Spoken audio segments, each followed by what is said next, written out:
നിയോഗത്താലി. അല്പനേരത്തിനു ശേഷം കരഞ്ഞു ചുവന്നു വിങ്ങിയ മുഖവുമായി നന്ദ ബാത്റൂമിന്റെ വാതിൽ തുറന്നു. ഒരു നിമിഷം അവളുടെ രൂപം കണ്ട് അഥർവും ഭയന്നു പോയിരുന്നു.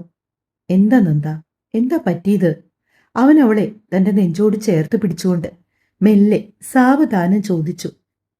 ഇത്തവണയും ഈശ്വരൻ നമ്മളെ കടാക്ഷിച്ചില്ലേ ഏട്ട? അതും പറഞ്ഞൊരു പൊട്ടിക്കരച്ചിലോടെ ശ്രീനന്ദ അഥർവിന്റെ നെഞ്ചിലേക്ക് കൂടുതൽ ചേർന്ന് നിന്നുപോയി.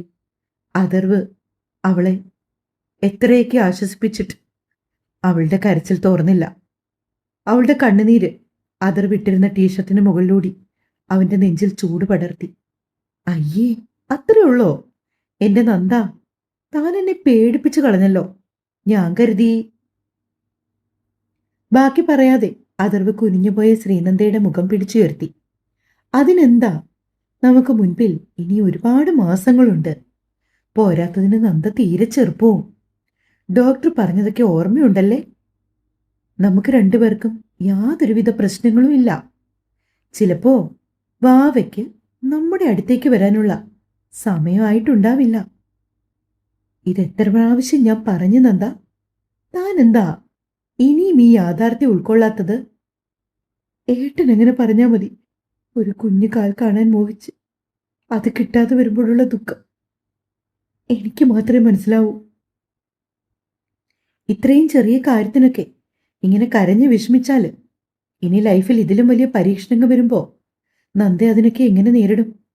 അഥർവിന്റെ ചോദ്യം ന്യായമാണ്. പക്ഷേ നന്ദ അതിനൊന്നും മറുപടി കൊടുക്കാൻ നിൽക്കാതെ പിന്നെയും തേങ്ങി കരയുകയാണ്. താൻ ആദ്യം ഇവിടെ ഇരുന്നേ. അവൻ അവളെ കൊണ്ടുവന്ന് ബെഡിലേക്ക് ഇരുത്തി. പിന്നെ ജഗ് തുറന്ന് അതിൽ നിന്ന് അല്പം വെള്ളം പകർന്ന് അവളുടെ കയ്യിലേക്ക് കൊടുത്തു. വെള്ളം കുടിക്കും, മൈൻഡ് ഒന്ന് ഓക്കെ ആകട്ടെ. എന്നാലും ഏട്ടാ.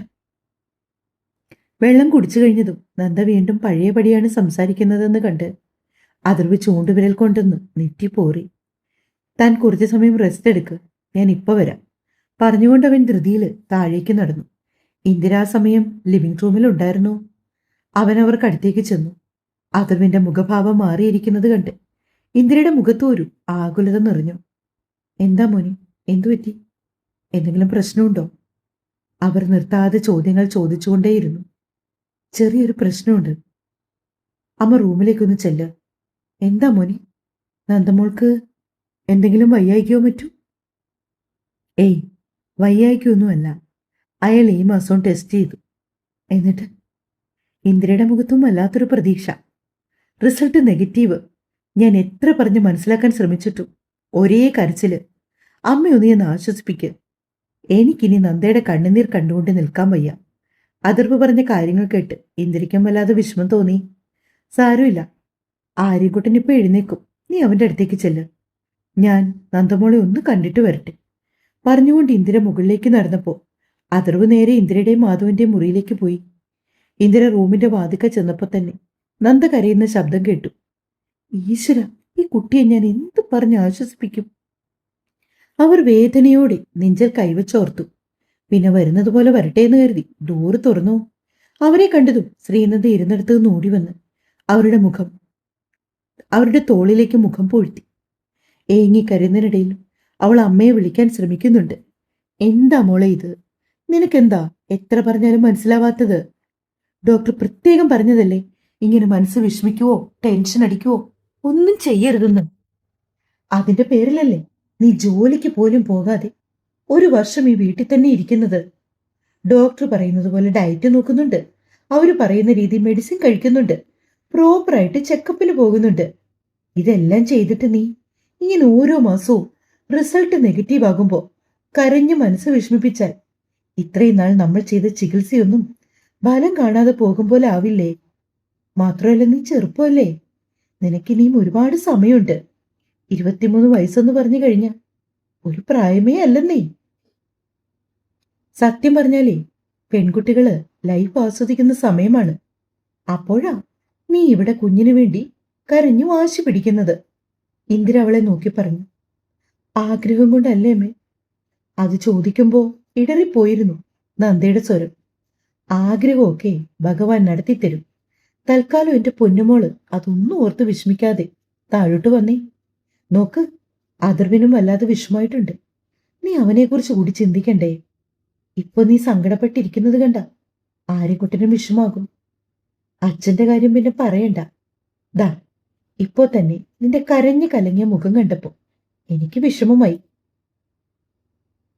ഒന്നോർത്തേ നന്ദ, ഒരാള് സങ്കടപ്പെട്ട ഈ വീട്ടിൽ എല്ലാവരും ഒരുപോലെ സങ്കടപ്പെടും. അതിനേക്കാൾ എത്രയോ നല്ലതാ നന്ദ ഹാപ്പി ആയിരുന്നു കൊണ്ട് മറ്റുള്ളവരെ കൂടി ചിരിപ്പിക്കുന്നത്. എനിക്കറിയാം മോൾക്ക് വിഷമം ഉണ്ടാകുമെന്ന്. പക്ഷെ ഡോക്ടർ നല്ല ചാൻസ് പറഞ്ഞതല്ലേ. അപ്പോ ചിലപ്പോ 1, 2, 5, 6 മാസം കൂടി വെയിറ്റ് ചെയ്യണം. തൽക്കാലം മോൾ ഈ സങ്കടമൊക്കെ അങ്ങ് മാറ്റി വെച്ചിട്ട് ഒന്ന് ഫ്രഷ് ആയിട്ട് താഴേക്ക് ഇറങ്ങി വന്നേ. വാ, ആര്യൻകുട്ടനെ അറിയാലോ. നീ ആഹാരം വാരി കൊടുത്താലേ അവൻ കഴിക്കൂ. ആ ചെക്കനെ ഇല്ലാത്ത ശീലമൊക്കെ പഠിപ്പിച്ചു വെച്ചിട്ട് ഇവിടെ മാറിയിരുന്ന് കരയുവാ. വേഗം താഴേക്ക് വാ, ഞാൻ താഴോട്ട് ചെല്ലട്ടെ. പറഞ്ഞുകൊണ്ട് ഇന്ദിര അടുക്കളയിലേക്ക് നടന്നു. അവര് മുറിവിട്ട് പോയിട്ട് അല്പനേരം ശ്രീനന്ദ ഉള്ളം കൈയിൽ മുഖം പൂഴ്ത്തി ബെഡിൽ കുനിഞ്ഞിരുന്നു.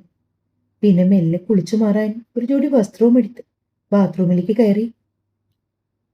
അഥർവ മുറിയിലേക്ക് ചെല്ലുമ്പോൾ 2 സൈഡിലും വെച്ച തലയണകൾക്ക് നടുവിൽ കിടന്നു സുഖമായി ഉറങ്ങുവാണ് ആര്യൻകുട്ടൻ. ആര്യ, എഴുന്നേക്ക്, സ്കൂളിൽ പോവണ്ടേ? അഥർവ മെല്ലെ അവനെ തട്ടി വിളിച്ചു. ചിണുങ്ങിക്കൊണ്ട് കുഞ്ഞിച്ചക്കൻ പിന്നെയും തിരിഞ്ഞു കിടന്നു. അയ്യടാ, ഇത്ര ഉറങ്ങിയാ മതി കേട്ടോ. ഇപ്പൊ തന്നെ സമയം 7:30 ബസ് വരാനേ ഇനി 1 മണിക്കൂർ തികച്ചില്ല. വന്നേ വന്നേ. പറയുന്നതോടൊപ്പം തന്നെ ബെഡിൽ ഉറക്കം നടിച്ചു കിടന്ന കുഞ്ഞിച്ചക്കനെ അഥർവ ഇരു കൈകളിലും കോരിയെടുത്തു. മതി കേട്ടോ, അച്ഛനെ പറ്റിക്കാൻ നോക്കണ്ട. ആര്യൻകുട്ടനെ ഉയർത്തിയെടുത്ത് അവന്റെ വയറിൽ ഇക്കിളിയാക്കിക്കൊണ്ട് അഥർവ പറഞ്ഞതും കുഞ്ഞു ചെറുക്കൻ അവന്റെ തോളിൽ കൈയിട്ടുകൊണ്ട് അവനെ ചുറ്റി പിടിച്ചു കിടന്നു. ആന്റി. അച്ഛാ, ആന്റി എവിടെ? എന്നും ആന്റിയല്ലേ എന്നെ വന്ന് ഉണർത്തുന്നത്? അതുകൊള്ളാം, ആന്റി റൂമിലുണ്ട്. ഇപ്പൊ താഴേക്ക് വരൂ കേട്ടോ. തൽക്കാലം ആര്യൻകുട്ടൻ ഒന്ന് ബ്രഷൊക്കെ ചെയ്ത് ഫ്രഷ് ആകുമ്പോഴേക്കും ആന്റി ഇങ്ങെത്തും. പറഞ്ഞുകൊണ്ട് അഥർവ് ആര്യൻകുട്ടനെ നേരെ വാഷ്റൂമിലേക്ക് കയറ്റി ബ്രഷൊക്കെ ചെയ്യിപ്പിച്ച് യൂണിഫോം ഒക്കെ ഇടിപ്പിച്ചു. അപ്പോഴേക്കും ഇന്ദിര അവനുള്ള ബ്രേക്ക്ഫാസ്റ്റ് ടേബിളിൽ കൊണ്ട് വെച്ചിരുന്നു. ശ്രീനന്ദ നനഞ്ഞ മുടിയിൽ തോർത്ത് ചുറ്റിക്കൊണ്ട് പടികൾ ഇറങ്ങി വരുന്നത് അഥർവ് ലിവിംഗ് റൂമിൽ ഇരുന്ന് നിന്നേ കണ്ടു. അവൻ അവളെ നോക്കി ഒന്ന് പുഞ്ചിരിച്ചു. മങ്ങിപ്പോയ ഒരു ചിരി അവളും അവനും മടക്കി നൽകി. ഡൈനിങ് ടേബിളിൽ ഇരിക്കുന്ന ദോശയും ചട്നിയും ഒക്കെ നോക്കാതെ താടിക്ക് കയ്യും കൊടുത്ത് ശ്രീനന്ദയുടെ വരവും കാത്തിരിക്കുവാണ് ആര്യൻകുട്ടൻ. ശ്രീനന്ദ അവന്റെ അരികിലേക്ക് ചെന്നു. അഥർവ് ചീവിക്കൊടുത്ത മുടി ഒന്ന് മെല്ലെ പിടിച്ചൊലിച്ചു. ഞാൻ ആന്റിയോട് പിണക്കാം. എന്തിനാ ആന്റിയോട് പിണങ്ങുന്നേ? അവനെപ്പോലെ തന്നെ കൊഞ്ചിക്കൊണ്ടാണ് ശ്രീനന്ദയും തിരികെ ചോദിക്കുന്നത്. അത് പിന്നെ ഇന്നെന്നെ ആന്റി രാവിലെ വിളിച്ചുണർത്താൻ വന്നില്ലല്ലോ, അതാണോ കാര്യം? അത് ഇന്ന് രാവിലെ ആയപ്പോഴേ ആന്റിക്ക് ചെറിയൊരു തലവേദന. കുഞ്ഞുമാവ് വരുവാണോ? പെട്ടെന്ന് ആര്യൻകുട്ടൻ അങ്ങനെ ചോദിച്ചത് ശ്രീനന്ദ വല്ലാതായിപ്പോയി. അത്ര നേരവും മറന്നെന്ന് വിശ്വസിച്ച കാര്യങ്ങളെല്ലാം പിന്നെയും ഓർമ്മയിലേക്ക് ഇടിച്ചു കയറി വന്നു. ആര്യ, വേഗം ആഹാരം കഴിക്ക്, സ്കൂൾ ബസ് വരാൻ സമയമായി. അഥർവ അവിടേക്ക് വന്നു. ഓക്കെ അച്ഛാ. പറഞ്ഞുകൊണ്ട് ആര്യൻകുട്ടൻ ശ്രീനന്ദയ്ക്ക് നേർക്ക് വാ തുറന്നു. ആഹാരം കഴിപ്പൊക്കെ കഴിഞ്ഞപ്പോഴേക്കും സ്കൂൾ ബസ് വരാനുള്ള സമയമായിരുന്നു. മാധവൻ ഗേറ്റ് വരെ ചെന്ന് ആര്യൻകുട്ടനെ സ്കൂൾ ബസ്സിൽ കയറ്റിവിട്ടു. ശ്രീനന്ദ ആഹാരമൊക്കെ കഴിച്ച് ലിവിംഗ് റൂമിൽ ഇരിക്കുന്ന നേരത്താണ് അഥർവ് പോകാൻ റെഡിയായി താഴേക്ക് വന്നത്. പോയിട്ട് വരട്ടെ നന്ദ. അവൾ അവനെ നോക്കി ഒന്ന് തലകുലുക്കി. ഹാപ്പി ആയിട്ടിരിക്കണം കേട്ടോ. ശ്രീനന്ദയുടെ തലയിൽ ഒന്ന് കൈവച്ചുകൊണ്ട് അഥർവ് പറഞ്ഞു. അതിനു മറുപടി ഒരു മൂളൽ മാത്രമാണ്. അഥർവിന്റെ കാറും ആ മുറ്റം കടന്നു പോയതോടെ അതുവരെ ഇല്ലാതിരുന്ന ഒരു ശൂന്യത വന്ന് അവളെ പിടികൂടി. കുറച്ചു സമയം ഇനി എന്ത് ചെയ്യണമെന്നറിയാതെ സ്റ്റക്കായതുപോലെ അവൾ നിന്നു. മനസ്സ് വല്ലാതെ വേദനിക്കുന്ന ദിവസങ്ങളിൽ ഇതുപോലെ അഥർവ് യാത്ര പറഞ്ഞു പോകുമ്പോൾ ഇതേ ഫീലിംഗ് ആണ് തോന്നാറുള്ളത്. അവൾ ഓർത്തു. ഇനി ആര്യൻകുട്ടൻ സ്കൂൾ വിട്ട് മടങ്ങി വരുന്നത് വരെ ഒരു മൂകതയാണ്. പറഞ്ഞിട്ട് കാര്യമില്ല. ആകെ അടുക്കളയിൽ ചെയ്തുകൊണ്ടിരുന്നത് ചെറിയ ചെറിയ ജോലികളാണ്.